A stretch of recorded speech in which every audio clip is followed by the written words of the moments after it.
Well, in a matter of hours, abortion once again will take center stage here in Arizona after a lot of legal back and forth. Our Attorney General Kris Mayes is set to release her opinion clarifying part of the law that has become quite confusing for a lot of people. ABC 15's Jamie Warren joining us live now outside her office, sharing where things stand on this issue. Jamie, there's already been a lot of confusion surrounding this topic.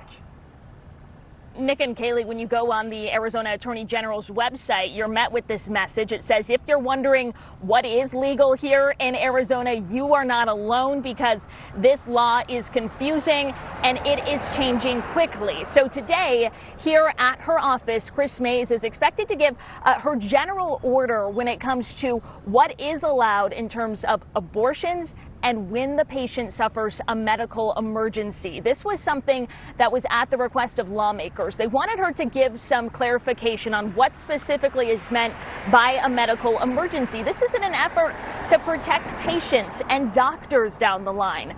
Now, for the last 2 years, Arizona has been in legal limbo, you could say, when it comes to abortions. Currently, doctors can perform one up until a patient is 15 weeks pregnant.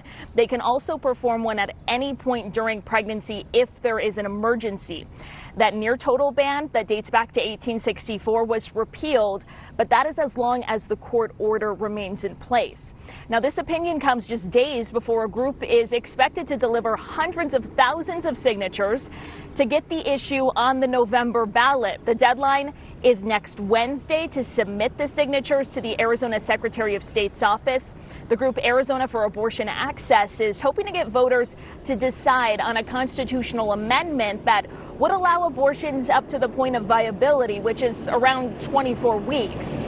But the group that's called It Goes Too Far, they are pushing against this potential ballot measure because they believe that the language is too vague. So this is something that we expect to hear from both sides of this issue next Wednesday. In the meantime, Attorney General Kris Mayes will be here at her office at 10 o'clock this morning in order to give clarification on that order. So stick with ABC 15. We're going to make sure to stay on top of what we know is a very sensitive topic here in our state. Kaylee and Nick, I'll send things back to you. Absolutely, Jamie. And since the overturning of Roe v. Wade 2 years ago, we've seen so much back and forth and confusion into this topic as well. Appreciate that live report, 5:06 now.